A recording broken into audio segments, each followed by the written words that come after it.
Tes proyektif. Hai, saya Ica Febi Fajriyah dengan NIM 231103050035. Kali ini kita akan membahas apa itu tes proyektif.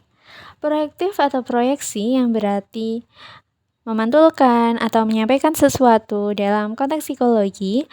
Tes proyektif adalah tes yang menggunakan stimulus ambigu seperti gambar, kata, atau kalimat yang tidak jelas untuk menggali aspek terdalam kepribadian seseorang. Respon individu terhadap stimulus dianggap sebagai cerminan dari pikiran, perasaan, dan konflik bawah sadar mereka. Konsep proyeksi berasal dari psikoanalisis karya Sigmund Freud, di mana individu memproyeksikan dorongan atau konflik internal ke objek eksternal. Tes proyektif sendiri pertama kali diperkenalkan oleh psikolog psikoanalitik seperti Herman Rorschach dan Henry Murray. Rorschach menciptakan tes dengan menggunakan bercak tinta yang ambigu, sementara Murray mengembangkan TAT, Thematic Apperception Test, yang menggunakan gambar-gambar yang dapat diinterpretasikan secara bebas. Seiring waktu, tes proyektif berkembang dan digunakan dalam berbagai bidang psikologi, klinis, pendidikan, dan organisasi. Klasifikasi jenis tes proyektif terbagi menjadi dua. Tes verbal yang stimulusnya menggunakan kalimat-kalimat. Ini seperti pada tes EPPS, SSCT, MMPI, KUDER, Study of Value. Sedangkan tes nonverbal yaitu stimulusnya menggunakan gambar abstrak. Ini pun terbagi menjadi dua, menggunakan gambar seperti pada TAT, CATH, Rorschach, dan menggunakan goresan tangan seperti pada Wartek, DAP, DAT, juga HTP. Tes proyektif bertujuan untuk mengeksplorasi motivasi, konflik internal, pola relasi interpersonal, menggali aspek psikologi yang lebih dalam dan kompleks. EPPS, Edward Personal Preference Schedule. Teorinya, EPPS dikembangkan oleh Alan L. Edward pada tahun 1953. Didasarkan pada teori kebutuhan psikologis Murray, yaitu Thematic Apperception of Need.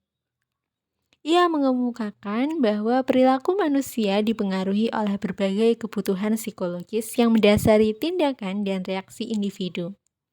Tes ini mengukur kebutuhan atau need melalui forced choice format, sehingga diharapkan meminimalkan bias sosial.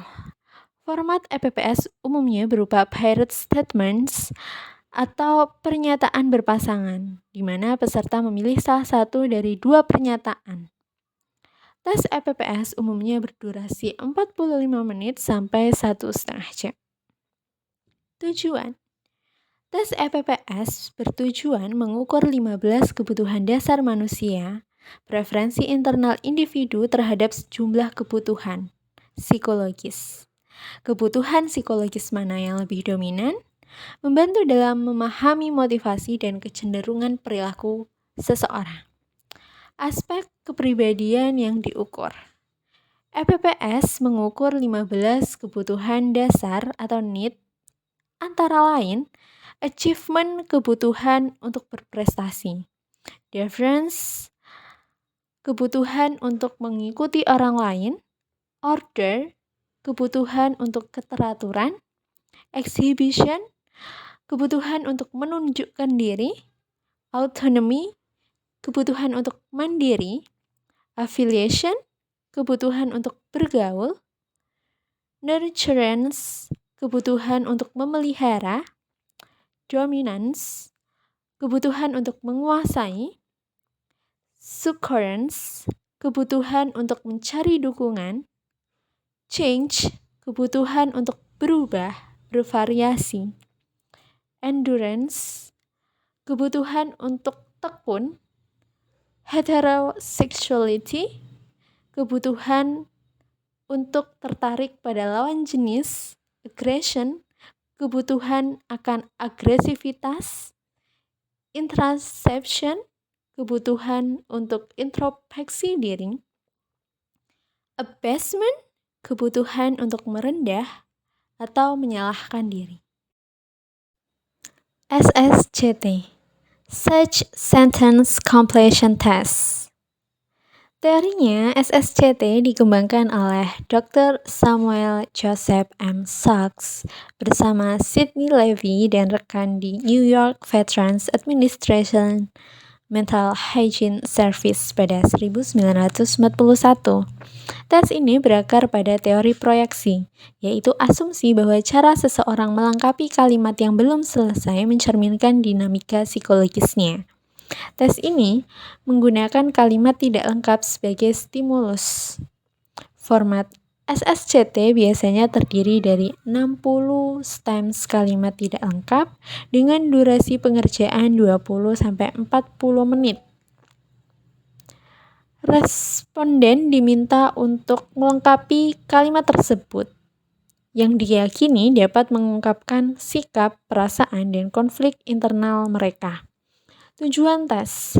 Tes SSCT bertujuan untuk menggali dinamika kepribadian individu termasuk bagaimana mereka menyesuaikan diri dalam berbagai aspek kehidupan seperti hubungan interpersonal, konsep diri, dan penanganan stres. Aspek kepribadian yang diukur. SSCT biasanya terbagi dalam area tertentu, misalnya sikap terhadap orang tua, sikap terhadap keluarga, relasi sosial, relasi heteroseksual, konsep diri, serta pandangan terhadap masa depan. Aspek-aspek inilah yang dijadikan indikator untuk membuat pernyataan kalimat yang tidak lengkap dalam SSCT. Etika dalam penggunaan tes psikologi. Yang pertama adalah kerahasiaan. Hasil tes harus dijaga kerahasiaannya dan hanya boleh diakses oleh pihak yang berwenang. Biasanya hanya dapat diakses oleh pihak pertama, yaitu peserta, pihak kedua, psikolog, dan juga pihak ketiga yang sebagai penghubung, entah itu keluarga, sekolah, ataupun pihak organisasi. Yang kedua adalah informed consent, yakni peserta tes harus diberikan informasi yang jelas dan lengkap tentang tujuan tes, prosedur yang akan dilakukan, dan potensi resiko atau manfaatnya. Informed consent juga menyatakan bahwa peserta telah menyetujui semua persyaratan tes dan apa yang akan dilakukan dalam tes. Berikut juga akibat serta manfaatnya. Yang ketiga adalah kualifikasi profesional, di mana hanya individu yang memiliki kualifikasi dan pelatihan yang sesuai yang diperbolehkan untuk mengadministrasikan dan menafsirkan tes psikologi. Yang keempat adalah penggunaan yang tepat. Tes psikologi harus digunakan dengan tujuan yang telah ditetapkan dan tidak boleh disalahgunakan untuk kepentingan pribadi atau organisasi, karena dapat dikenakan sanksi hukum. Refleksi pribadi. Manfaat tes proyektif dalam memahami kepribadian. Tes proyektif memiliki keunikan dalam menggali aspek terdalam kepribadian individu yang mungkin tidak terungkap melalui tes lain. Dengan menggunakan stimulus yang ambigu, tes ini memungkinkan individu untuk memproyeksikan perasaan, pikiran, dan konflik internal mereka. Hal ini memberi wawasan yang lebih mendalam tentang diri mereka sendiri, membantu individu memahami akar permasalahan yang mungkin tidak mereka sadari sebelumnya. Berikut adalah daftar